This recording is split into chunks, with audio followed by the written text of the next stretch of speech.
Hello everyone and welcome to Simply Code's YouTube channel. Kaushal this side and I hope you guys are doing well. Today we'll be taking you through CSS layouts.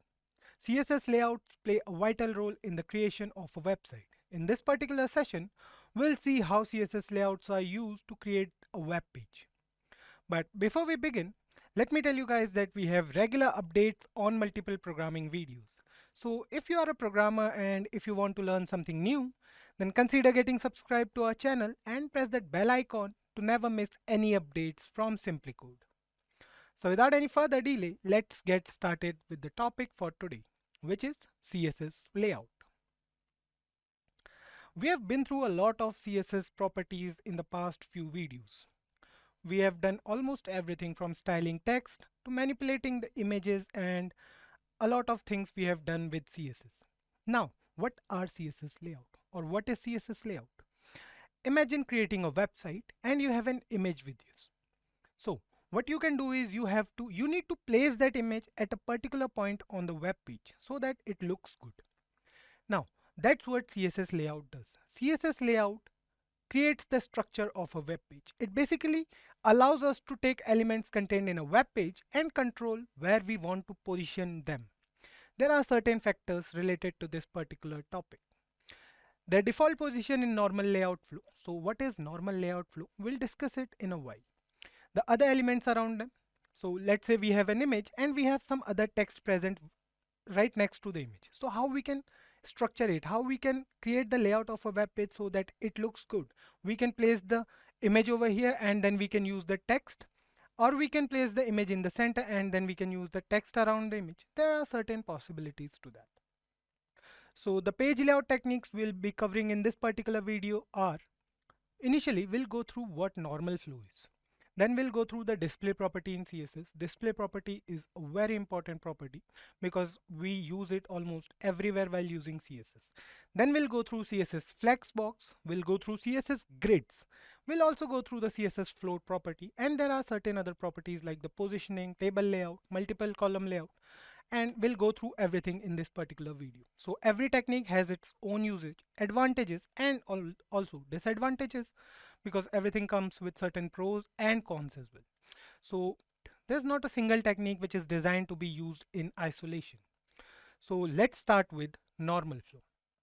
So what is normal flow? As the name suggests, normal flow is how the browser lays out HTML pages by default, when we do nothing to control the page layout.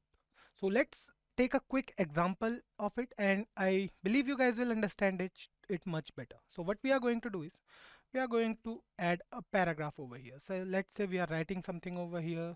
Subscribe to our YouTube channel. If you haven't subscribed to our YouTube channel already, then please guys subscribe it. And let's write it over here. Let's leave it over here. Now we are going to use, let's say, a list. So we are going to use a list, let's say an unordered list. Then we are going to use the HTML item. We can say HTML element. So the list element we are going to use. So basically, I believe you guys are already aware of the HTML topics, like the basic HTML attributes, tags, elements, everything you should know before moving forward to CSS. So we have dedicated videos over these topics present in our channel. If you guys haven't watched them yet, then please go through them and you guys will understand CSS way better. Fine. So let's write something over here in the list. So we'll write over here. Let's take the example of some fruits. So let's say we have apple written over here, then we have banana, and then we have, let's take another fruit. That's it. So we have mango over here as well. So we have the list. Now let's add another channel, or we can say another paragraph. So we'll write over here like the video. Save it, and here you can see by default the browser displays this code as follows. So here we have subscribe to our present over here at the top, then we have apple, banana and mango present in unordered list, and then we have like the video.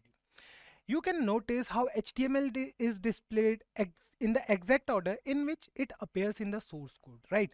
So here you can see this appears first, so it is present at first number in the web page as well. Then we have apple, banana, mango. They both are exactly same basically.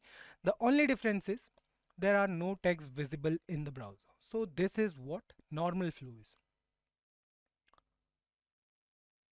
The elements that appear one below the other are described as block elements, in contrast to inline elements which appear beside one another like the individual words in paragraph. So there are two different types of elements here, HTML block elements and HTML inline elements. You guys can go through a video dedicated to it inside the HTML playlist and you guys will understand it.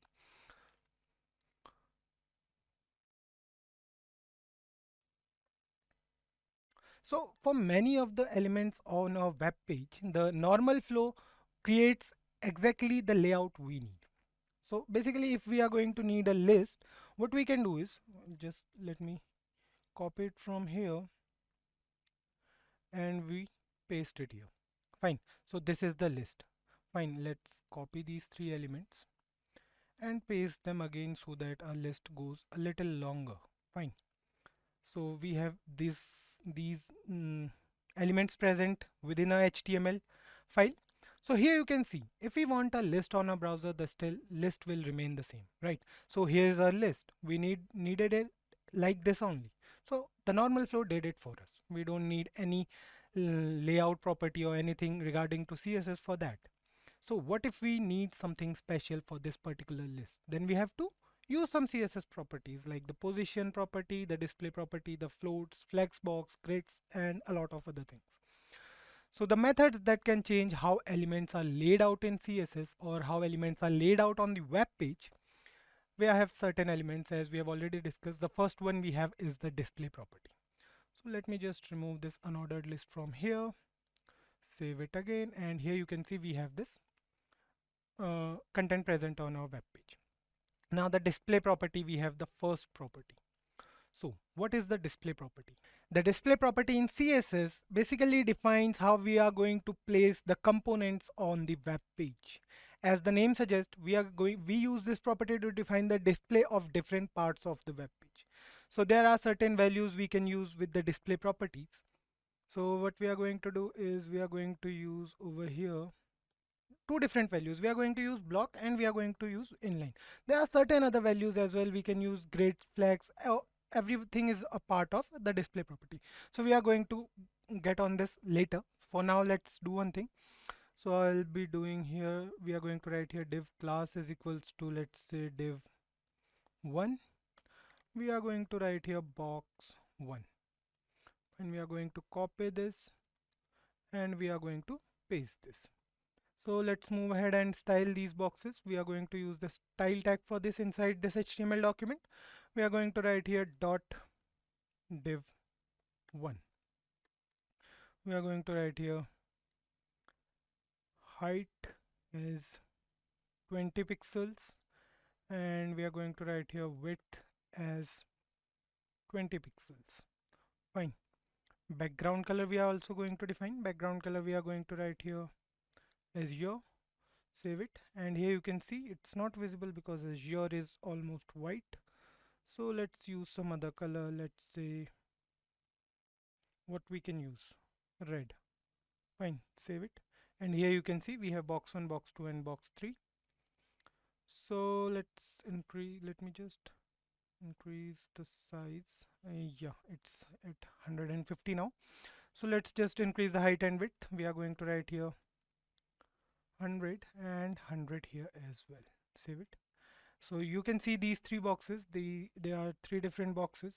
Okay, so let me just change the class over here. Save it. Here you can see it's box 1. We are going to use some padding. Let's say we are going to use 5 pixels. Fine. Now we are going to style our div 2 as well. So we are going to paste it here and we are going to change the class plus the color. So let's say we are going to use some other color. Let's say we are going to use aqua. Save it, and here you can see this is the color. Margin we can also use over here. Margin we are going to write as 5 pixels. So here you can see the difference in between the boxes, and we are going to write margin here as well as 5 pixels from all the sides. So now these boxes are aligned well. Let's copy it and paste it over here. So we are going to use the div3 class, save it, and change the color to gray. Fine, save it, and here you can see we have three different boxes with three different colors: red, aqua, and gray. So you can see, right, this is how the normal flow actually works. We haven't used the display property yet. So let's use the display property once and see. So this is basically the block property. They are already aligned in the block property. So what we can do is we can write here display as block, save it, display as block over here as well, and display as block over here as well. So you can see there is no change in any of the boxes because the display property as block is already default property for these HTML elements. Say for example, if we are going to use any other element, the display property is already set to that. The default display property, the default value will be set to every HTML element. For these elements, the block property is already set. Let's use some other property like the inline property and see if it works. So here you can see the inline property, it's working. So we are going to write here inline and again here inline. Fine, save it. So here you can see all the three boxes are in line. They are next to each other now. This is how we can use the display property. Although we have different values present for display property. Like if I tell you about some of the values. So we have contents, we have flex, we have grid. So just write display over here and you guys will get to know which all properties we have for the which all values we have for the display property. So here you can see we have blocks, contents, flex, flexbox, flow root, grid, inline. Inline block we have. So we are going to write here inline block and we are going to check. Save it. And here you can see they are inline and block. Two of them are next to each other and two of them are below each other. Fine. So the gray box is below the red one and the blue one is next to the red one. So this is how the inline block property works. So guys, see one thing. It is actually not possible to remember every value. Fine. So you guys should know what a particular value does and you will get to know about them, right? So if I write over here contents, so here you can see it will only show the contents and contents. Fine, save them. So here you can see we have no box present over here, no boxes present over here. So the only thing we have is a content. So this is how the contents property works. We have other properties as well. If we write over here flex, save it, and we are going to write here flex again, and we are going to write here flex again, save it, and here you can see the flex property works like this. And what if we write flex box? Let's check it out.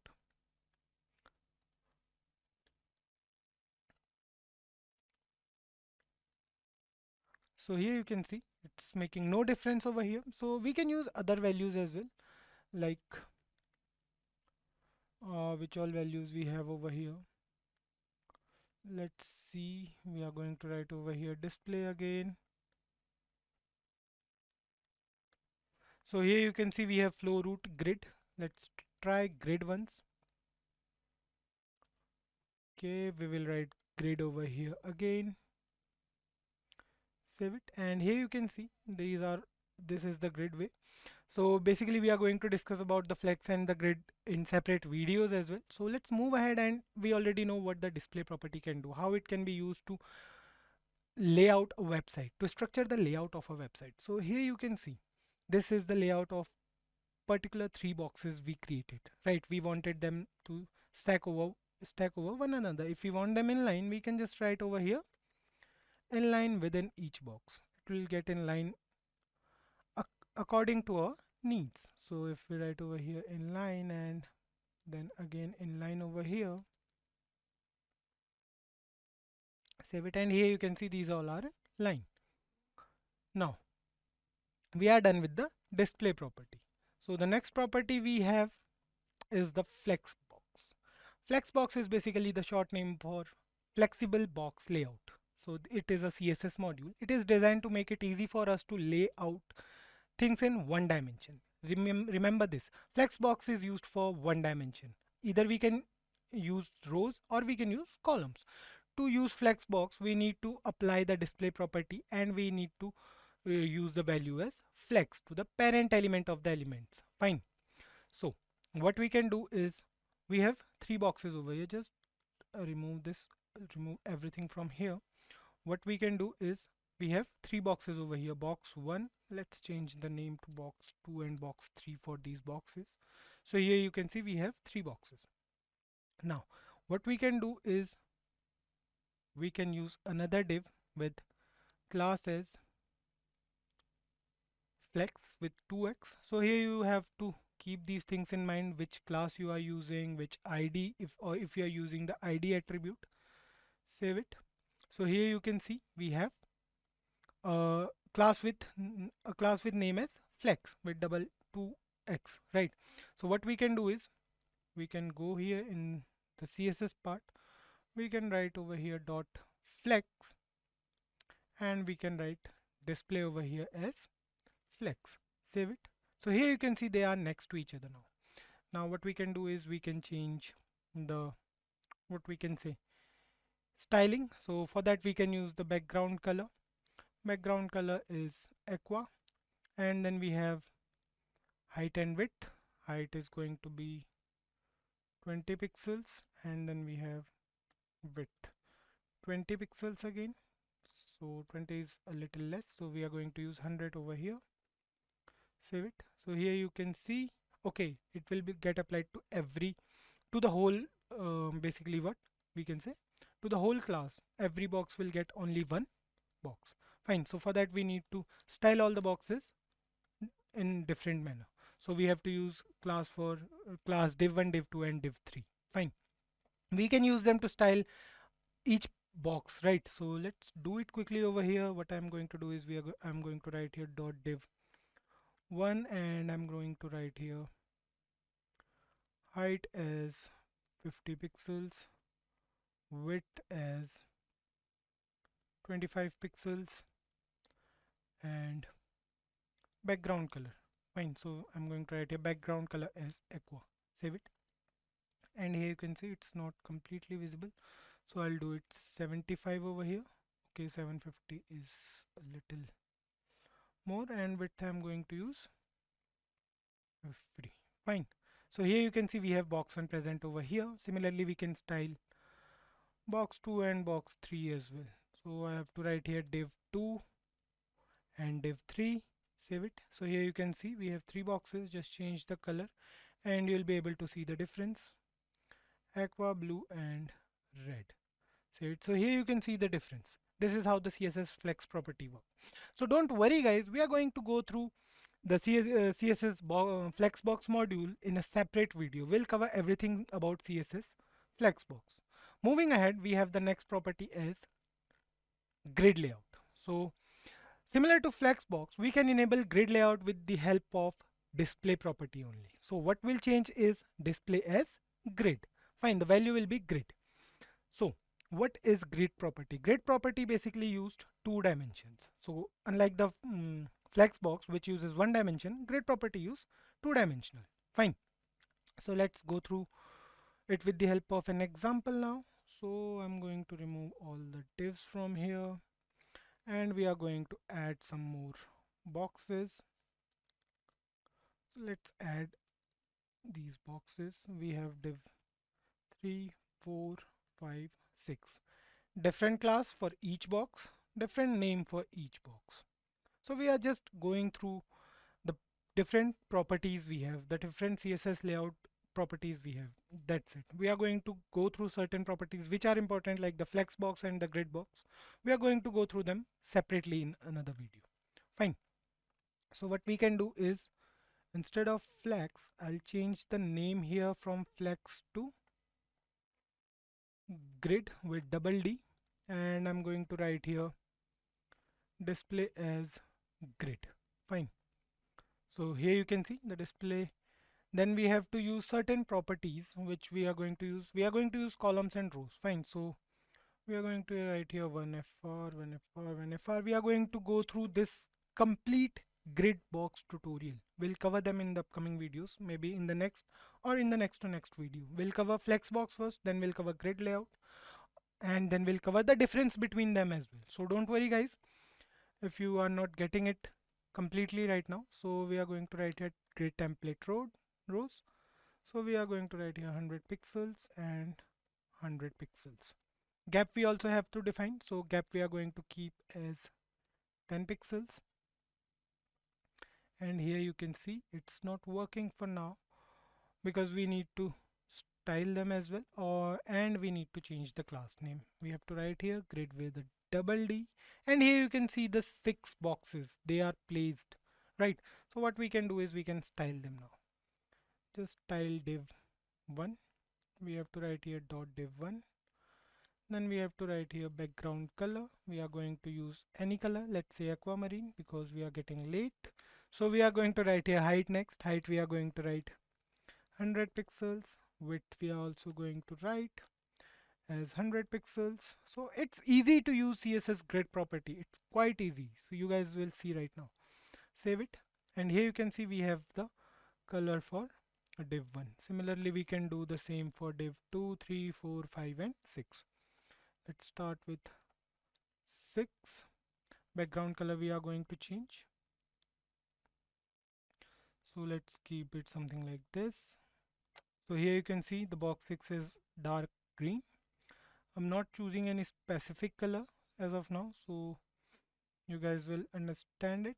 We are going to write here div5 instead of div1. Save it. And here you can see box 5 also have a color. The similar thing we are going to do with div4 as well. Okay, so let's change it a bit. So these are the perks of using VS Code basically. We don't have to remember any color you want, just go through it and it will help you. It will really help you. So we have to write here div3.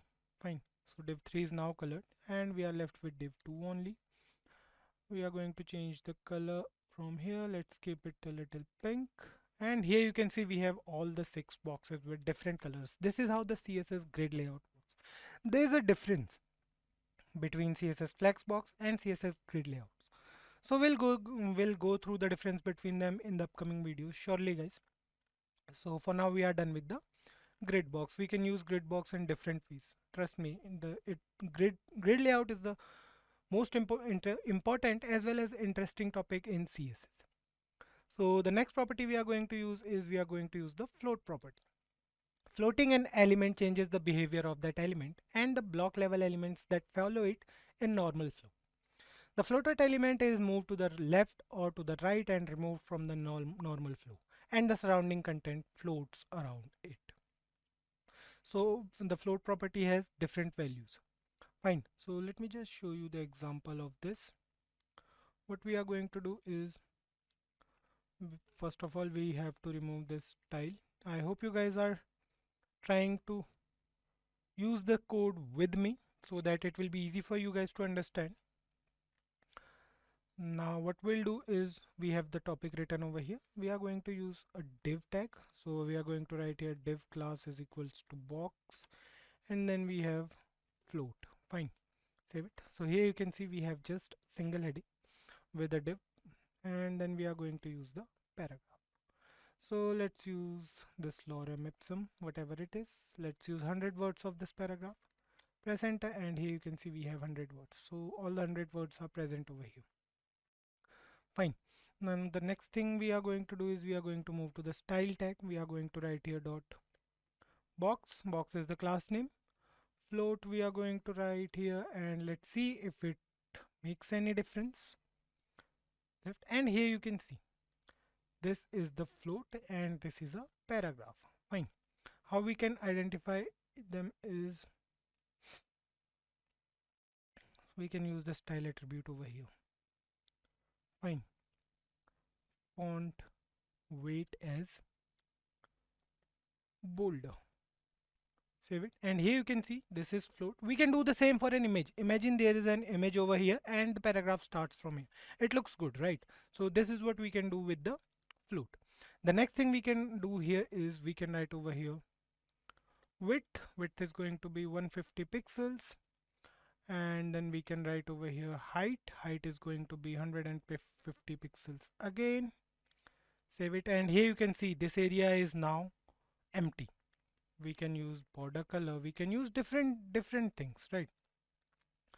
Let's say we have a border of 1 pixel which is solid in nature and aqua in color. Fine. Save it. So here you can see the border. We can use border radius property as well to make it look more attractive.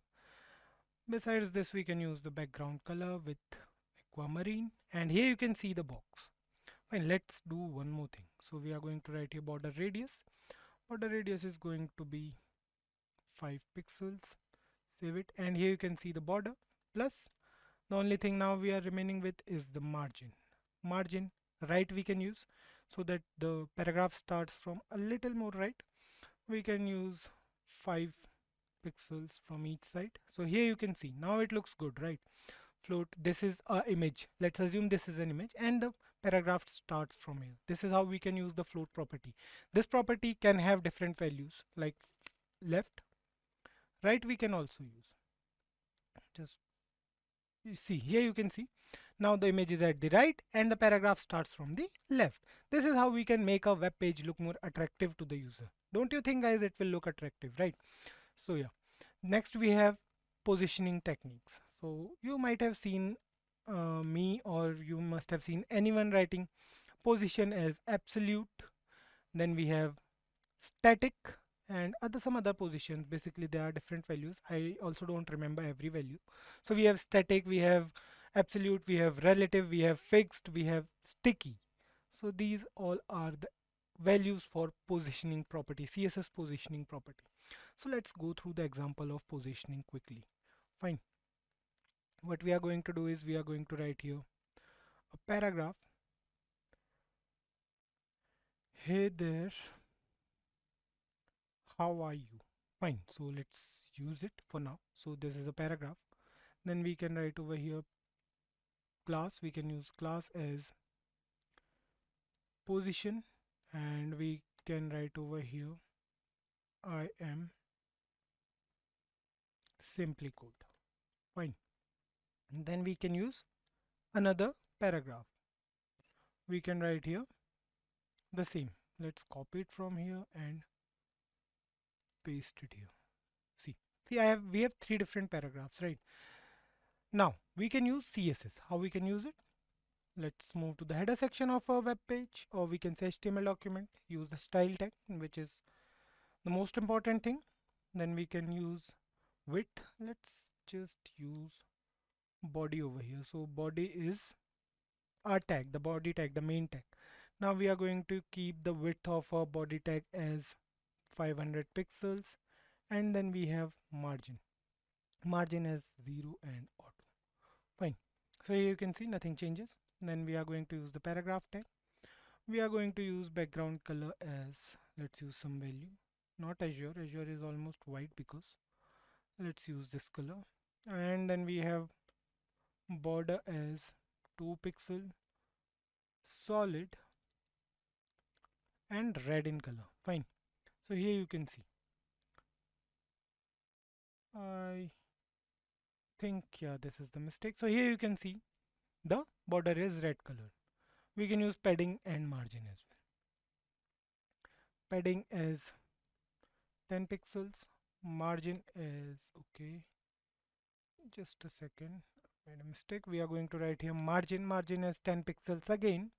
I hope you guys know how CSS box model works. Border, padding, margin, and content at the innermost level. Now use the border radius 5 pixels. Let's keep it. So here you can see this is the output. Now relative positioning. What is relative positioning? Relative positioning allows us to offset an item from its default position in normal flow.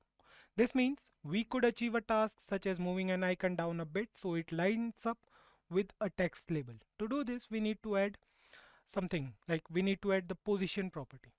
So we have this, right? We are going to position this particular paragraph or this particular box. So we are going to write here dot position, which is the class. Position is going to be relative.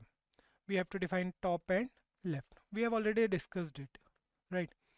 Top as 30 pixels, we just have to use semicolon over here, and left we are going to use is 30 pixels. Fine, save here. So here you can see the difference, right?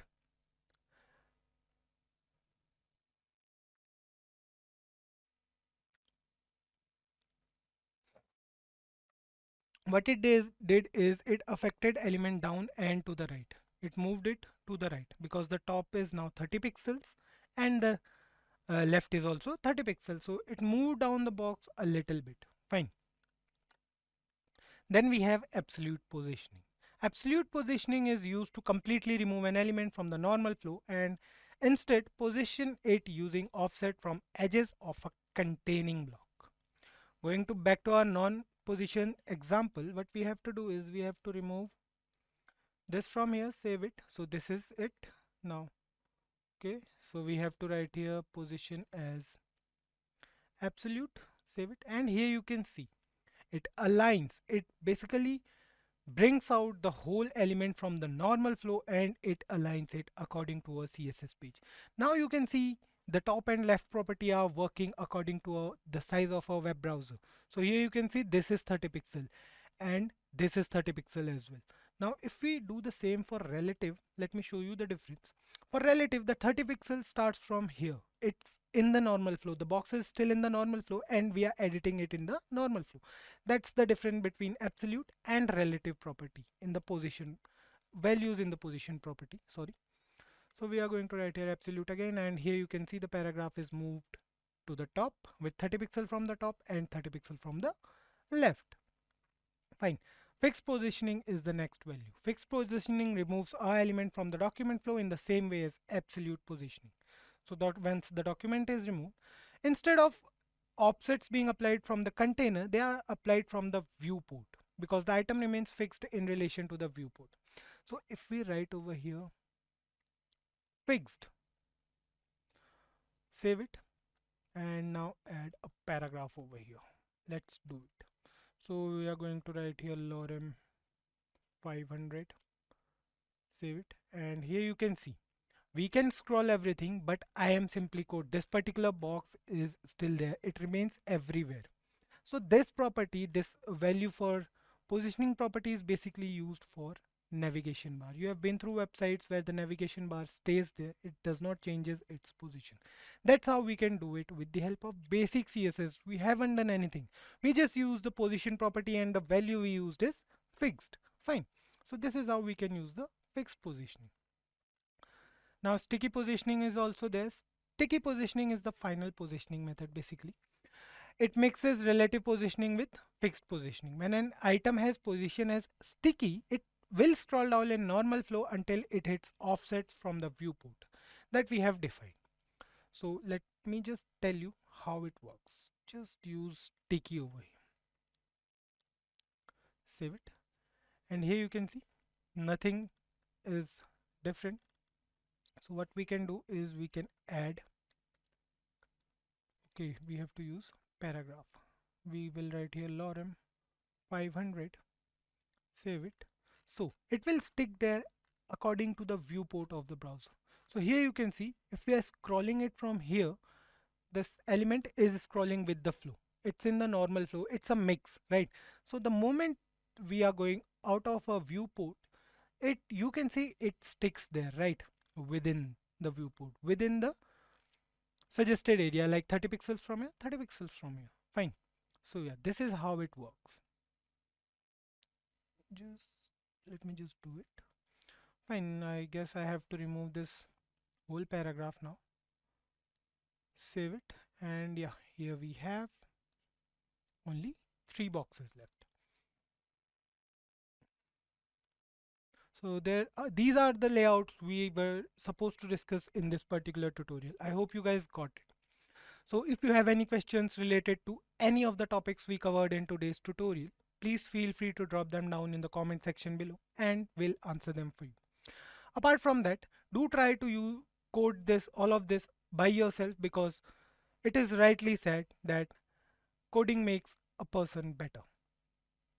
So the only way to master a programming language is by coding in it, right? So that's how you can master your CSS.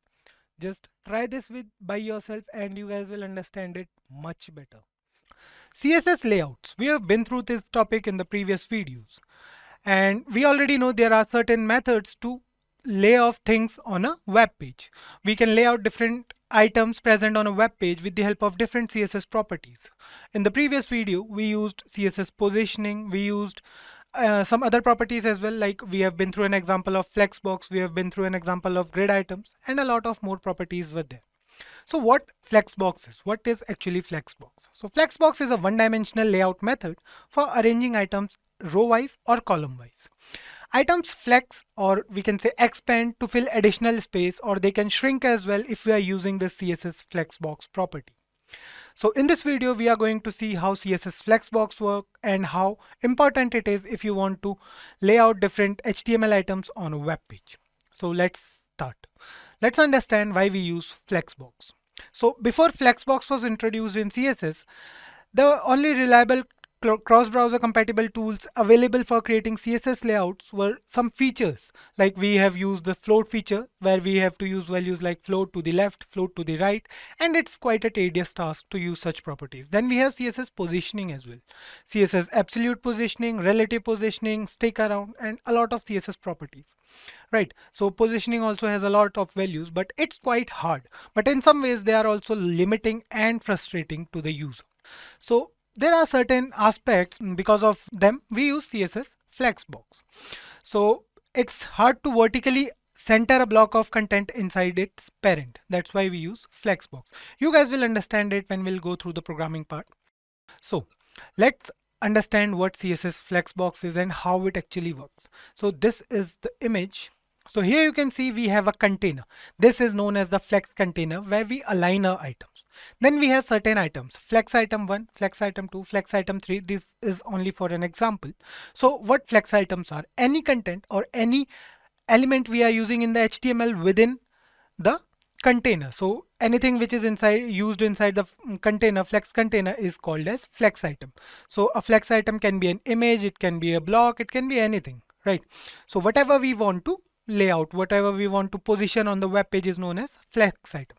So we can use flexbox in two different ways. We can use them either row wise or column wise. So here is an example of how we can align items row wise. So if we are aligning items row wise, or we can say horizontally, then the main axis is going to be the horizontal axis or the x-axis. Fine. And if we are aligning the items vertically, then the main axis will be vertical axis, or we can say the y-axis. So here you can see we have the main axis here, we have the cross axis here. This is for the flex box, or we can say flex container. And this is the area where the main starts and the cross starts and cross ends. So we can define the main area and the cross area of any flex box. So that's enough of the theory. Let's move to the programming part directly and you guys will understand it much better. So let's take an example first. Fine. We'll go through different properties like the justify content, the align items. These two properties are the most widely used properties with CSS flexbox, and with these properties you can align any item anywhere within the flexbox or the web page. Fine, let's add some content over here on the web page. So we are going to use a div class. So let's use the name as f item. Fine. So it depends, it totally depends on us which class name we are using. There's nothing to do, like we don't have to use f item or flex items every time. So we can use any class of our choice. So let's say this is an item. Then we will add some items over here. So let's say this is box 1. This is box, okay, box 2. Then we have box 3 as well. Let's name them. Then we have box 4 as well, and we have box 5 at the end. Fine, so we have 5 different boxes. Or let's do one thing, let's just take an example of 4 boxes. Fine, so we have 4 items over here. So these are the 4 HTML elements we have. These are all our divisions. Then we will add another div tag over here for the container. So we'll write over here div class is f container or flex container. So actually the full form of flexbox is flexible box. So you might get this question whenever you are going through MCQ or any such sort of thing, whenever you are asked what is the full form of CSS Flexbox. So it is flexible box. Now save it. You can see nothing changed. So what we can do is we'll move to the CSS part directly. For that we are going to use the style text. So you guys can use a different style sheet, but right now we are using this because we don't have to code too much, we don't have to style too much. That's why we are using the inline CSS. So now what we'll do is we'll use both the class. So we'll write over here f container. This is one of our class, and the second class we are going to use is the f item class. Fine. So let's style these items first. Fine. So we are going to write here border. Border is going to be, let's say, 2 pixels solid. And which color we should use? Let's use aqua. No, let's use black only for border. So here you can see we have the borders for all the boxes. Now we can use the background color. So background color, these all are basic CSS properties. You guys are pretty well aware of them, right? So let's use this color, yellow green. Let's use margin. Margin is going to be 5 pixels for each box. So here you can see the margin is 5 pixels. So these are the boxes we have, or these are the items we have, flex items. Now the time has come when we are going to implement the flex property. We don't have to do much of thing. So go to flex box. So this is a box. Let me just do one thing. Let me just include a border for the box as well. So for the box we are going to use 1 pixel solid black. Save it, and here you can see this is the flex box. If I increase the size, and here you can see we can also, what we can do, we can also include height and width properties either within the flex items or within the flex container. It totally depends on us. So this time we are going to use the flex property here. Display is going to be flex. So the display is the property, flex is the value. Remember this. Save it, and here you can see now. So all the boxes are aligned horizontally. Why so? Now the main axis is going to be this axis from here till here. So what we can do is we can use some other properties as well. Let's use a height property for this one to make it easier for you guys. 45 VH. VH is the viewport height for container, and we haven't used the height property within the item, so we are going to use height over here, 20 pixels, and width is going to be 20 pixels again. Save it. So 20 pixels is quite small. Let me use 100. Save it. And here you can see we have the 4 boxes. So all the four boxes are here on the left hand side. Now what we can do is we can either use the justify content or we can use the align items property. It totally depends on us. So just right here, justify contents. And here you can see we have a lot of properties. So if we want them to let me just show you. If we want all the boxes to shift towards the right, what we have to do is we just have to write here flex end. Save it and increase the size. So here you can see all the boxes are aligned to the right. Fine. Same goes for align items. Justify content, do it horizontally, and align items, do it vertically. So if I write here align items at the center, save it, and you can see all the items are aligned at the center. So let me just comment this line for now so that it will be easier for you guys to understand. Save it, increase the size, and here you can see the items are aligned at the center of a flex box, of a container. Basically this is the container and these are the items. So this is how easy it is to align items, or we can say to lay out the structure with the help of CSS Flexbox. So this is the container over here and these are the items. So there are different properties for CSS Flexbox. The first one we are going to discuss is the flex direction property. So if I include here flex direction, what flex direction will do is it will either use, if I click on column, save it, you can see all the boxes are aligned vertically now. That's how we can identify the flex direction. Now the main size is going to be this and the cross size is going to be this. Cross size will be horizontal and main size will be vertical. That's how easy it is to use flexbox. We can use other properties as well. So if I write here row, or we can say, let's do it with row reverse first, then we'll do with column reverse as well.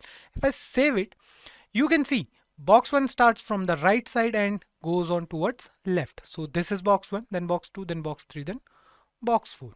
Fine, same goes for column reverse as well. If I write here column, save it, and here you can see box 1 is at the bottom, 2, 3 and 4 are on the top, stacked over one another. So this is how the flex box property actually works. Now I'm going to comment this line as well. Save it. And here you can see we have all the 4 boxes present over here on the left hand side, aligned at the center. The next property we are going to discuss is the flex wrap property. Now the flex wrap property specifies whether the flex items should wrap or not. So what we are going to do is we are going to add some more boxes. Fine, copy it.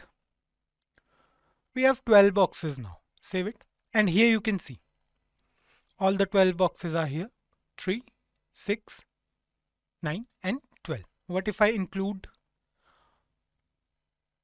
2 or 3 more boxes? Let's do it. See, the size will decrease, but the boxes will stay there. If I just show you, inspect elements from here, if I show you. So yeah, here we have, let's just use this, increase the size. So here you can see if I'm increasing the size, here you can see this is the whole viewport width. Now if I'm decreasing the size, and you can see the boxes shrink. This is how it makes the flex box property, makes the boxes or the items adjustable according to the screen size. So here you can see if I'm decreasing the size, it's not going beyond that because I guess I have used the height property here. Let me just comment this as well.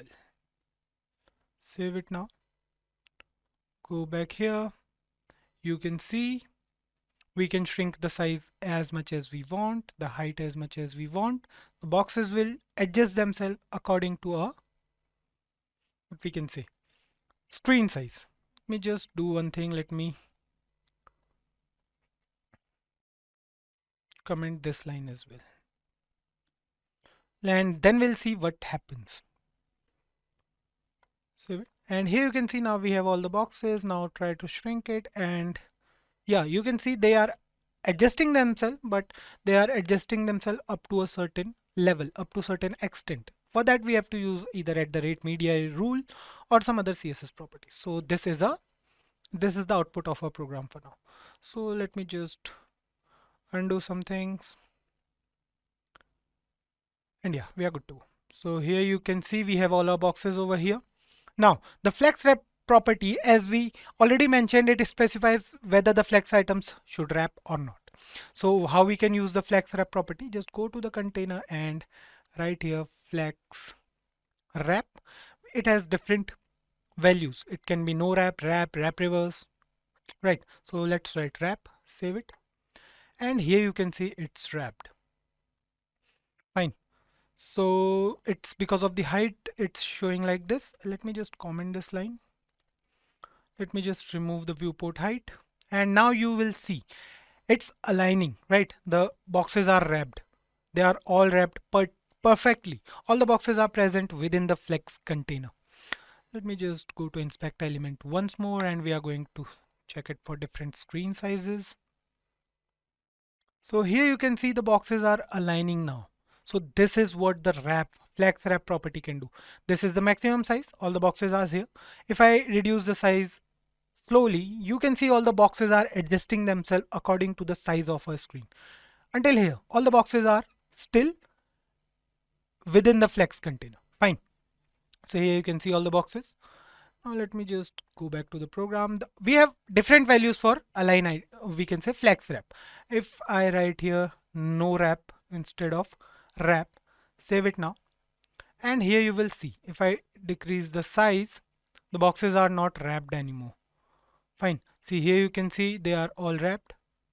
And if I reduce the size, see the flex container is here and the box is out of the container. Now we have the wrap reverse value as well. The wrap reverse value specified that the flexible items will wrap if necessary or in reverse order. Fine. So just write here wrap reverse, save it. Yeah. So you can see all the boxes are wrapped, but the order is different, right?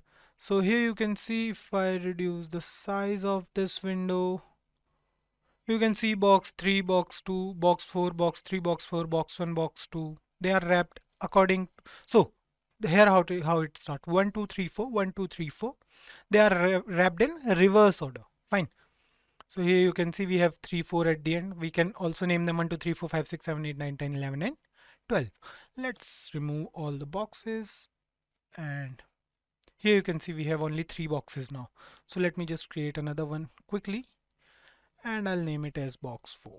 Fine. So here you can see we have all the 4 boxes wrapped in reverse order because of the wrap reverse property. We don't need this property anymore. So let's comment this as well. I hope you guys are doing this with me, because it's easy if you are trying to do it by yourself. Fine. So the next property we are going to discuss is going to be the flex flow property. So this flex flow property is a shorthand property for setting both the flex direction and flex wrap. If you don't want to use two different properties for the same, you can use just one, flex flow. This property, if we are going to write here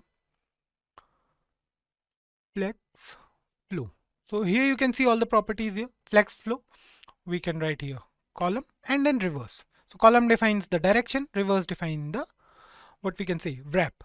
Save it, and here you can see all the items are here.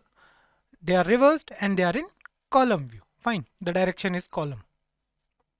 Now again, the next property we are going to discuss is the justify content property. We have already discussed this property, but justify content, what justify content does is it aligns the item horizontally. Fine, save it. And here you can see nothing changed because the flex flow is column. Let me just comment this particular piece of code from here, save it now. And here you can see if I increase the size of my browser, they all are adjusted towards the right hand side. That's because we have used flex set. We can do the same for flex start. Flex start is basically default, so we are not going to use it right now. So this is how we can use the justify content property. Similarly, we have the align items property as well. So this is the align item property. Right now you can see all the items are aligned at the center. So here you will not be able to see it because of this. Let me just include the height property here for the flex container. Now you can see the items are aligned at the center. What if we want to bring all the items at the center of this whole flex container? Just do two things. Instead of flex and write here center for justify content, save it. Now increase the size and let's see. So all the items are present at the center. So the flex box property is very useful if you are using CSS for laying out different HTML elements on the web page.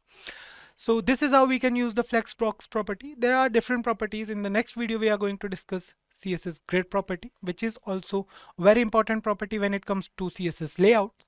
And in the coming videos, definitely we'll go through the difference between CSS flexbox and CSS grids. So they both are important and they both are useful in different ways. So that's it, guys. This is all we have in CSS Flexbox. If you guys have any questions related to any of the topics we covered in this particular video, then please feel free to drop them down in the comment section below, and we'll definitely try to answer your question as soon as possible. So I want you guys to do it by yourself and let us know if you find any difficulty or if you find something new, so that we can also learn from you. So that's it, guys. We have been through CSS Flexbox and the display property in the previous two videos. We know why we use CSS Flexbox. Now CSS Flexbox is a one-dimensional property. So the only difference and the main difference between CSS Grid and CSS Flexbox is CSS Flexbox is one-dimensional and CSS Grids is two-dimensional. I'll tell you how to differentiate between CSS Grids and CSS Flexbox. So let me just show you the image. So here we have CSS Flexbox on the left and CSS grids on the right. You can see Flexbox is one dimensional because we can either use rows or columns to lay off things on a web page. But in CSS grids, we can use both of them. We can use rows and we can use columns as well to lay off certain elements on a web page. Fine. So you will get to know more about CSS grids when we'll move on to the practical part. So let's just get back to the practical part, and we'll start with CSS grids now. So CSS grid layout excels at dividing a page into major regions or defining the relationship in terms of size, position, and layer between parts of a control built from HTML primitives. So let me just take you through a basic example of CSS grids, and you guys will understand how CSS grids is used to lay off multiple HTML elements on a web page. So let's just use a div with classes container. Fine. So we need container, like we used container property, or we can say a big container for CSS Flexbox. For the same reason we need container property for CSS grids as well. Every grid item will fall inside a grid container. So there's grid gap as well. So the gap between all the different containers in a grid layout is known as the gap. We'll get to know about it in a moment. So let's just use some items over here. So we are going to use here div class is items, and we are going to use another class, let's say. No, just let's use items only. So we are going to write here grid item 1, and we are going to copy this from here, paste it again, okay, 4 times. Fine. So we have, let's say, 4 grids over here. Save it, and here you can see we have 4 grid items. Let's just style them. We are using what we can say CSS file for this now. So we are going to write here dot items is the class name, I guess. Yeah, items is it is. Then we'll write over here background color is aquamarine, height is, let's not use height first, let's use the border property. Border is going to be 1 pixel, solid in nature, and black in color. Save it, and here you can see we have 4 grid items. Here you can see, if I zoom in, here we have 4 grid items: grid item 1, grid item 2, grid item 3, and grid item 4. So that's it for the grid items. Now we'll move ahead, and we are going to use the class container. So let's just use this property.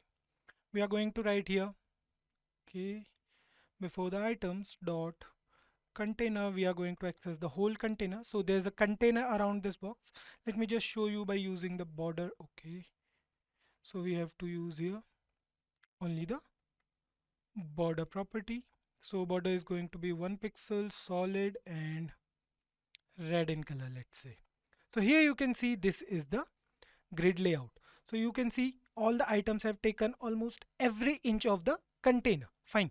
So let me just show you right here. Display. The display property is used for grid layout as well. Like for the Flexbox, we use the display property. We'll use the display property for grid layouts as well. But there's a difference. There are certain properties specifically related to CSS grids that can help us achieve certain layouts. Fine.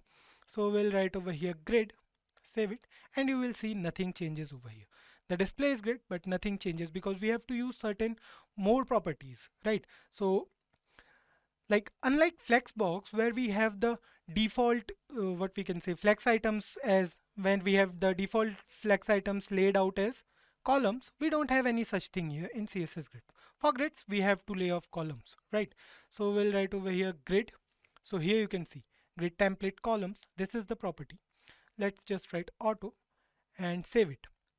So here you can see it's not working as of now. So what we are going to do is we are going to write here grid template is, no, we are not going to write here repeat, 100 pixels and 200 pixels. Save it, and here you can see now the grid is, let me just zoom in for you. So here you can see the second and fourth grid items which are on the second column, they have the width of 200 pixels, and the first and third grid item have a width of 100 pixels.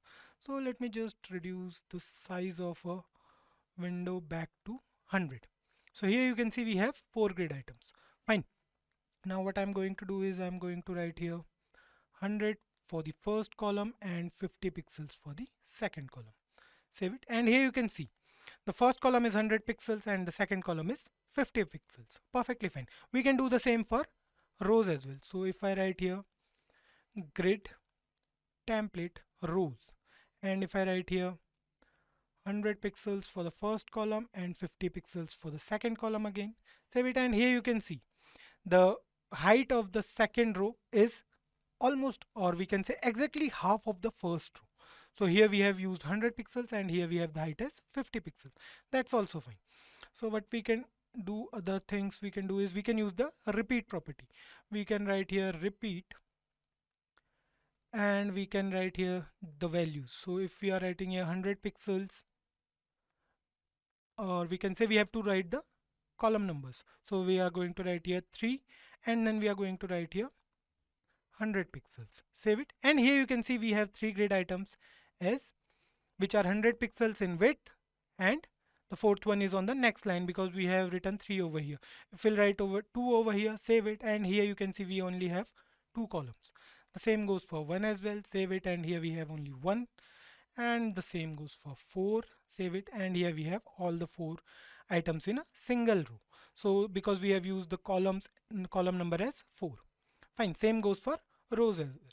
So if I remove this and we write here 2, and if we write here repeat, we are going to use 2, and we are going to use 200 pixels for both. So here you can see, okay, and it's not working. Let me just check if there's, okay, we have to remove it from here, save it, and now it's working totally fine. We don't need any space between the repeat.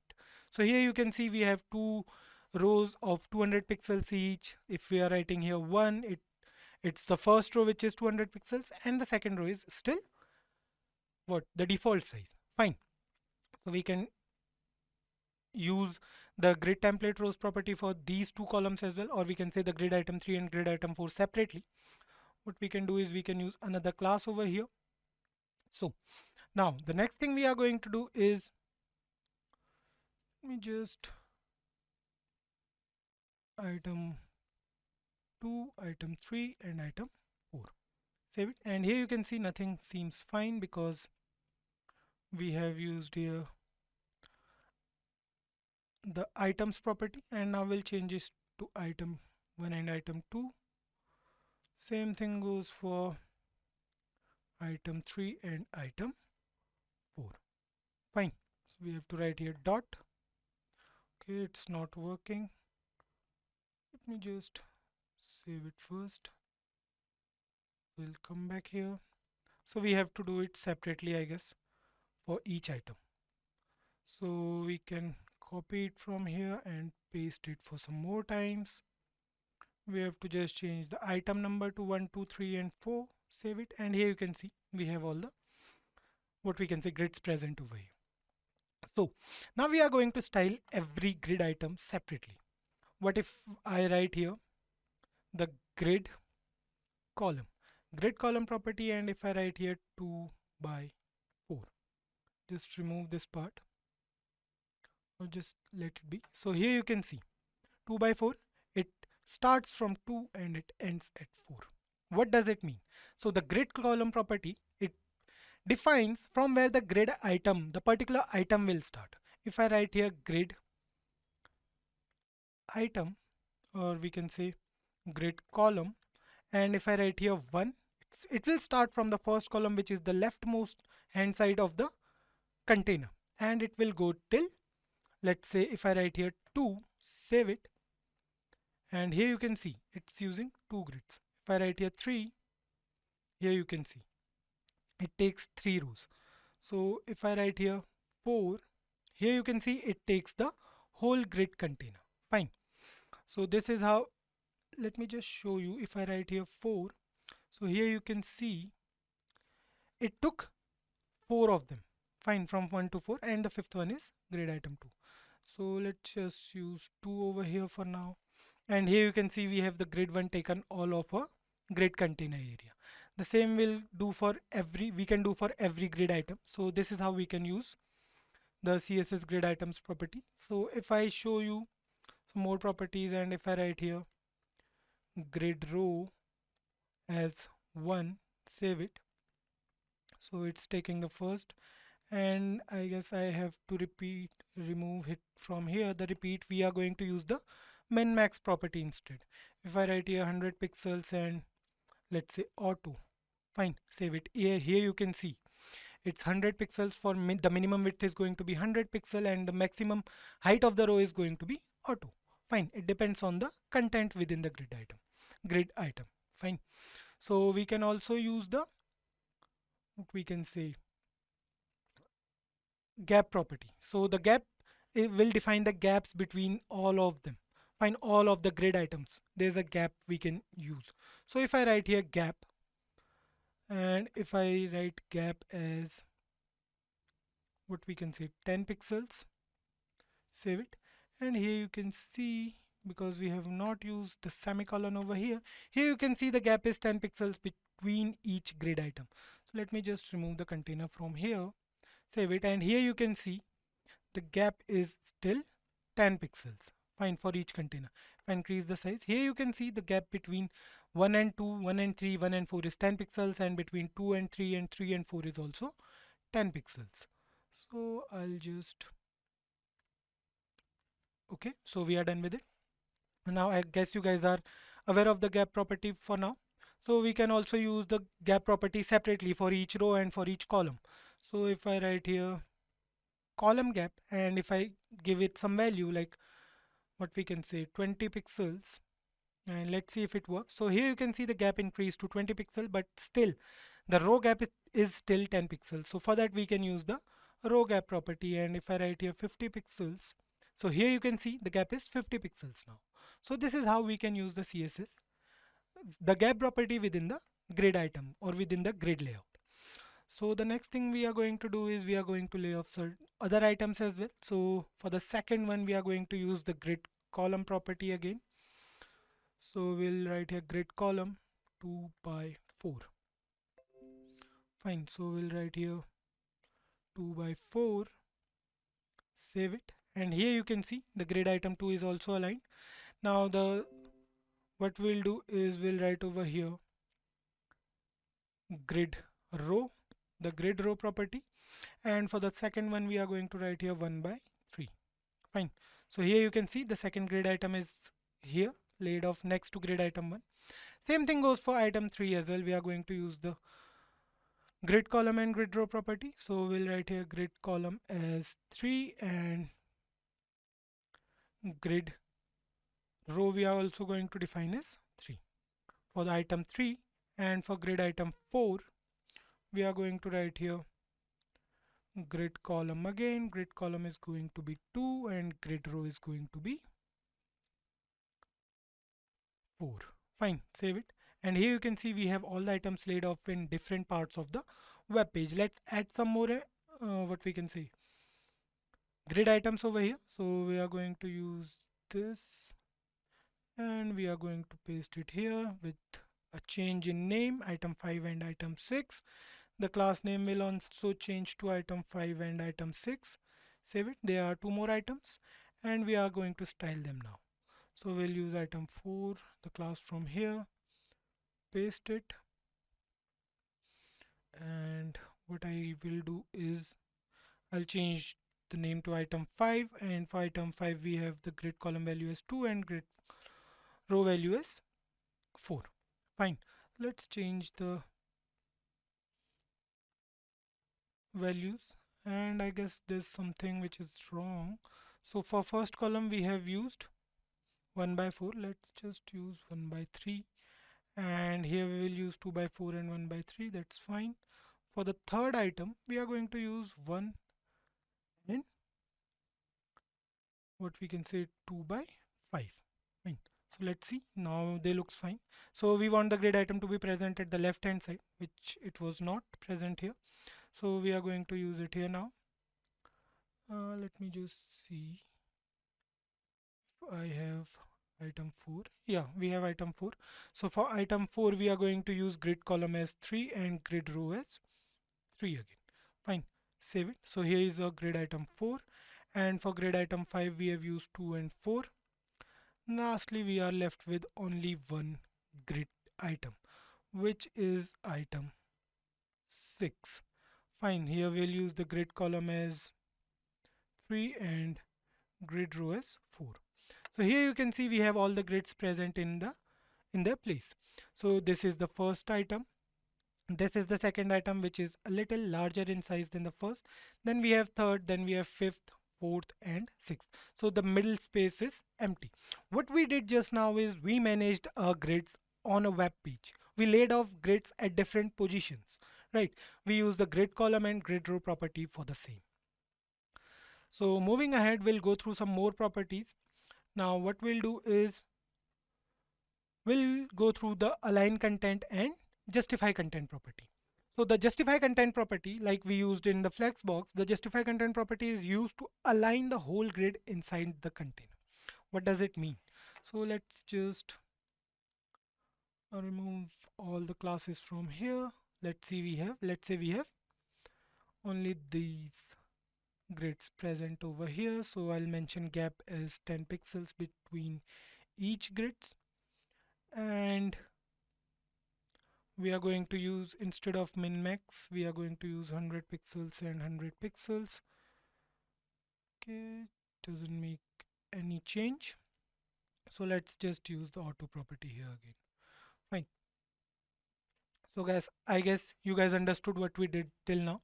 So there's a note for you. The grid's total width has to be less than the container's width. So the container's width has to be more than that of the grid, total width of the grid. Fine. Then only the justify content property will have an effect. So what we'll do is we'll just a second, we'll write over here justify content. Fine.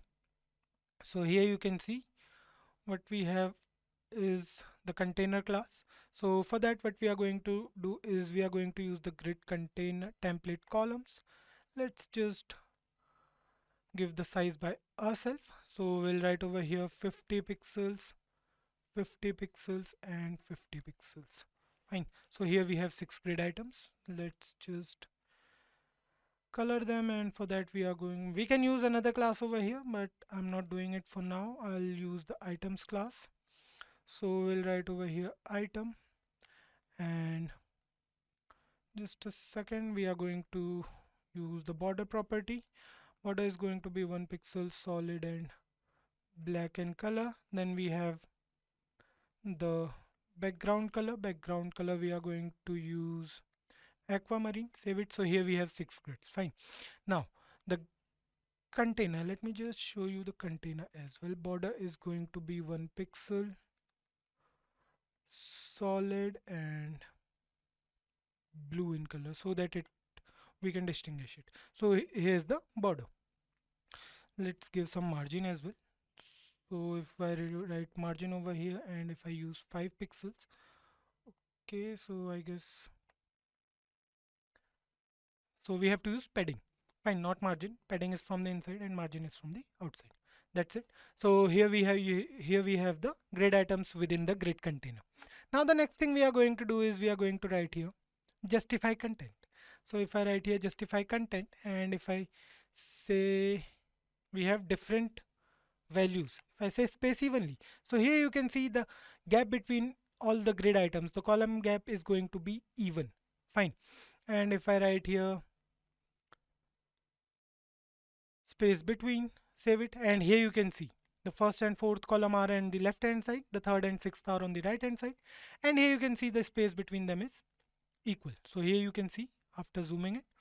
Now we have other values as well for the same. If I write here content, and if you are using VS Code, then okay, so if I write here this justify content, here you can see we have all the properties. We can use space around, space evenly, start, stretch. If I write here stretch, here you can see it stretched, and we have other properties as well for the justify content property. So this property works almost the same as Flexbox, but what we used to do in Flexbox is we used to write here flex start, flex end. We can use here start and end, but we can't use here flex start and flex end. Fine. Say if I write here start, or if I write here end. Fine. So here you can see it was start by default, and for end it starts from the, what we can say, right hand side. So all the grids move to the right hand side of the grid container. Fine. It looks totally fine now. So let's just use space between, save it, and here you can see we have all the grid items with spaces between them. So we have all the properties over here, center, end, and we write here center. Let's see what happens. So here you can see all the items are present at the center of a grid. And then we have the align content property, which is used to align the content vertically. So for that, what we need to do is we need to use the rows property, grid template rows, and it will work fine if we don't use the grid content grid template row property. So we just have to write here align content at the, let's say, center. So here you can see the content is already aligned at the center. So let me just change the height of this container, then you guys will understand it much better. If I write here 400 pixels, and now you can see the align content property in work. So if I remove it, and here you can see the grid columns, grid rows are stretched because we haven't used the grid template rows property. So if I write here align content at the center, and if I save it, here you can see the content is aligned at the center now. If we use both of them, so if we are going to use the justify content and align content property together, all the content will be present at the center of the whole grid. For now you can see the content is present on the left hand side and in the center of this whole container, which is vertically. And if I write here justify content as well, let's see if it works. So if I write here justify content at the center, save it, and here you can see the content is present at the center. So this is how easy it is to lay off things with the help of CSS grids. We can use CSS grids to use, or we can say to lay off a particular element at the center of our container. It's quite hard to achieve this thing with the help of normal CSS because we have to define certain properties, like we have to define height, margin left, margin right, top, left, and a lot of more properties using CSS. But with using CSS grids, by using CSS grids, we can do it in a simple manner. Fine. So there are multiple properties we can use with CSS grids, like the align items and the justify content, and the align content we just saw by our eyes. And the items property, we can also use the grid column, the grid row, and a lot of properties, right? We can use them according to our convenience. So I hope you guys must have understood what CSS grids are and how we can use them to lay off certain HTML elements on a web page. It's quite easy to use CSS grids. But what do you guys think? Is Flexbox easy, or is CSS grids easy to use? Which one of them you find it easy to use? We have been through both the topics. We covered CSS Flexbox in the previous video. If you guys haven't watched that video, then do give it a try and you will understand CSS grids better. So there's a difference between CSS grids and CSS Flexbox. Not just one dimensional and two dimensional, but there are a lot of differences. We'll cover them in the upcoming videos. So I hope you guys got it what we did in today's video. Like we use CSS grids to lay off certain HTML elements on a web page. So I want you guys to give it a try and let us know in the comments below if you find it difficult or easy to use CSS grid. We have already covered these two topics in the previous two videos. We already have CSS Flexbox and CSS grids in our playlist. So you guys can watch those videos and it will be easy for you to understand the actual difference between grids and Flexbox. So when you should use CSS grid and when you should use CSS Flexbox. So the basic difference between CSS grid layout and CSS Flexbox layout is that Flexbox was originally designed for layout in one dimension and CSS grids were designed for two dimensions. So what does this two dimensions and one dimension means? So let me just show you with an example. So here you can see we have an image where we have CSS Flexbox on the left hand side and CSS grid layout on the right hand side. So in CSS Flexbox you can see we have three different items. So these three are known as flex items. So we have these three items which are aligned vertically next to each other. So we have only 3 items. And in CSS grids, we have different items. We have CSS grid items. So these are known as grid items. So you can see we have aligned them in a different way. We have aligned them in rows and in columns. So this is what 2 dimensions and 1 dimension mean. 1 dimension means you can align all the items either row wise or column wise. But when it comes to 2 dimension, you can align them either on either row wise or column wise in a single container. So this is what makes CSS grids more useful than CSS Flexbox. I'm not saying you can't use CSS Flexbox. It depends on your needs totally which one you should use.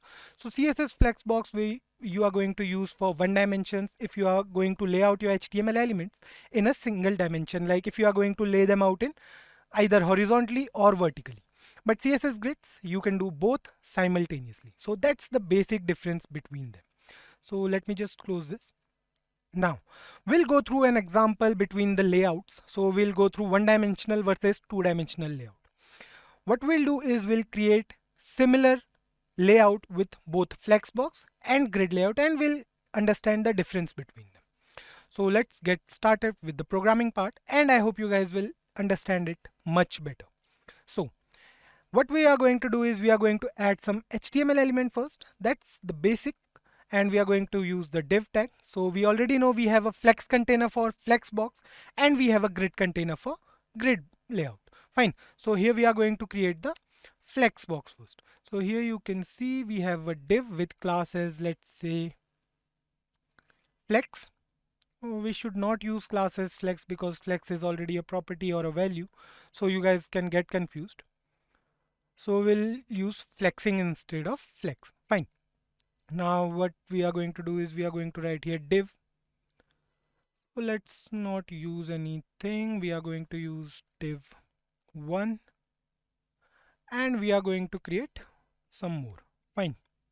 So here you can see, let me just remove this one. We need only 5 so that you guys can understand the difference pretty clearly. And I'll write here 2. I'll change the names. 3. Then we have 4. Then we have 5. Now save this, and here you can see we have 5 items present on our web page. That's the simplest of tasks to do, right?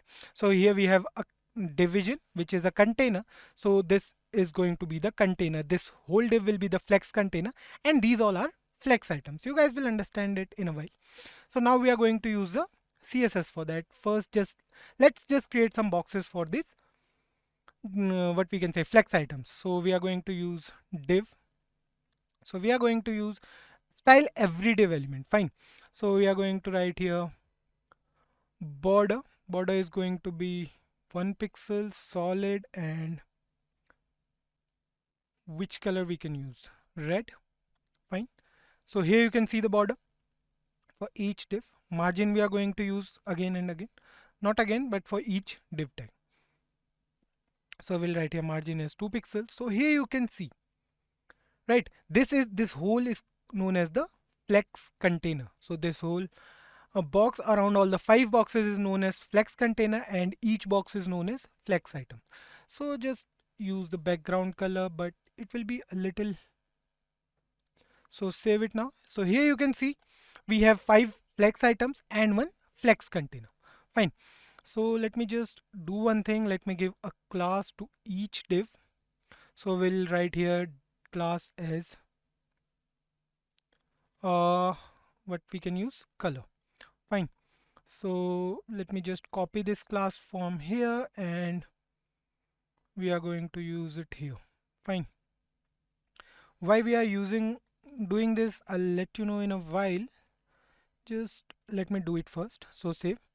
And here what we are going to do is instead of this we are going to write here color.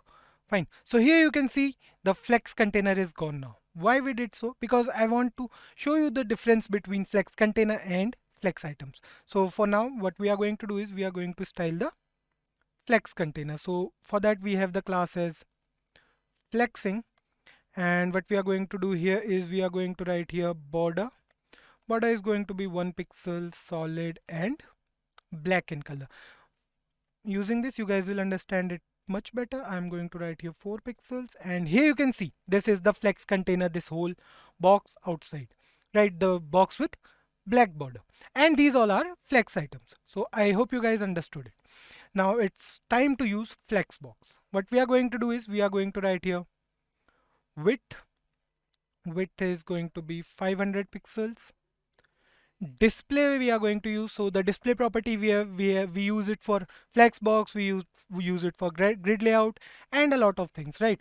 So we are going to write here flex. Display is going to be flex, and then we'll just write here flex wrap. So if you don't know about this flex wrap, just go through the Flexbox video once and you guys will understand this property clearly. Save it. So here you can see the outcome. So if I increase the size of my browser, here you can see, let's just see. So we have the width of 500 pixels. So we have this container of 500 pixels and we have each items present, right? The display is going to be flex. All the items will be aligned here, 1, 2, 3, 4, 5. And then we have flex wrap as wrap. So all of them will be wrapped. We can write here, instead of wrap, we can write here wrap reverse. Fine. So here you can see. And yeah, all the items are wrapped here. So this is how we can use the Flexbox property. Now what we are going to do is we are going to use the color. So remember one thing, this color class is for every div, right? So what we are going to do is we are going to make some changes over here in every division. So I'll just write here flex.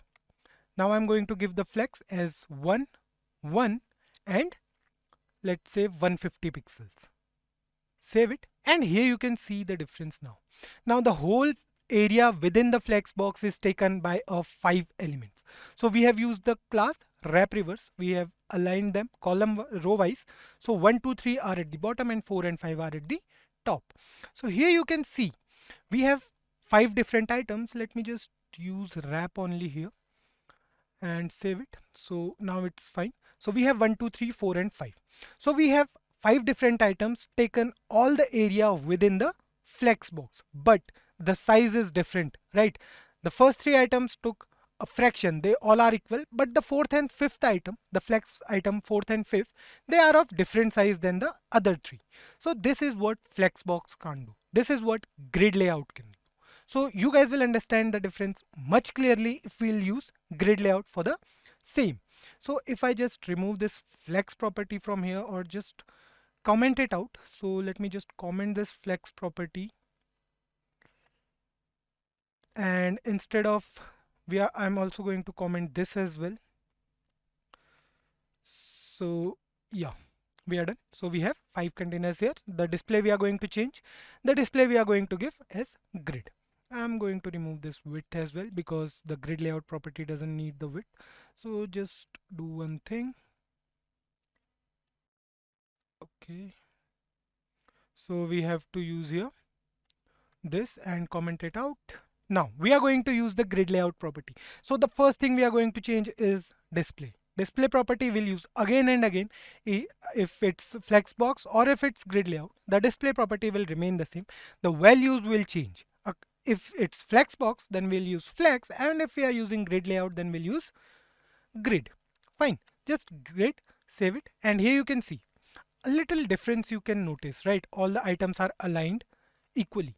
Now you must have seen the difference in the alignment of all the 5 grid items. Now they all will be called as grid items. So we'll write over here grid template columns. We are going to use columns over here. Then we are going to write here repeat, and we are going to write here 3, 1 fraction. Save it, and here you can see, I'll tell you what this 3 and 1 fraction is in a while, but here you can see we have 5 items. All of them are present within the grid layout. So this is the grid layout, or we can say grid container. So we have 5 items, but the width and the size for all the items is equal. You can see 1, 2, 3, 4 and 5, all of them are equal in size, although we have space left over here. So with grid layout, it's easy to create 2-dimensional. It's easy to lay off things in 2 dimensions. So here you can see all the 5 are equal, and we have some space left for the 6th one. So what we did here is we use the column template, grid template column, and then we use the repeat property. We wrote here 3, and 3 boxes will be aligned in a single row. So 3 boxes will be there, or we can say 3 columns will be there. What is this 1FR? 1FR means 1 fraction of the whole grid container. So if I'm writing here 1 fraction of the whole container, then you can see we have 1 fraction here, 2 fractions and 3 fractions, right? So what will happen if I'll write here 2 fractions? Save it. Nothing will happen because we have used. So what we'll do is we'll write here 2 and 2FR. So here you can see, now we are using 2 columns and 2 fractions, right? So here you can see the size will change. The size of each grid item will change. Fine. So this is what the fraction means, fraction property.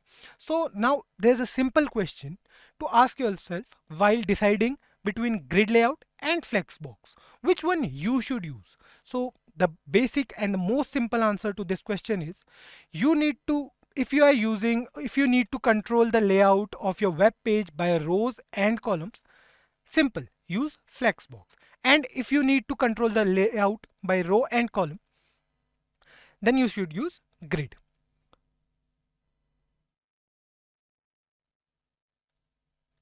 So let me just tell you in simple words. Now, if you want to what we can say, lay off your HTML elements over the web page in one dimension. One dimension means if you are going to lay them off in either row wise or column wise, use flexbox. But if you are going to lay your HTML elements on the web page in two different dimensions, you want rows and columns in a same container, then what should you use? You use grid layout. So this is the most basic and most important difference between CSS grid layout and CSS flexbox. Now, so this difference is what we were supposed to discuss in this particular video. Now, I hope you guys must have understood which one you should use according to your need. Just remember one thing, use flexbox if you want to align your items, or if you want to lay off your items column wise, either column wise or row wise. But if you want to use both of them, column and rows, in a single container or within a single web page, use CSS grids.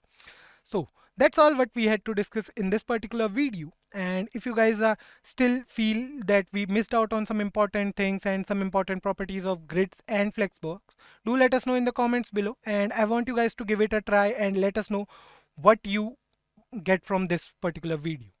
So that's all for this video, guys. See you in the next one. And if you like this video, then do give it a thumbs up. If you have any doubts, do let us know in the comments below and we'll definitely answer your comments. So that's all from us. Thank you and have a very nice day.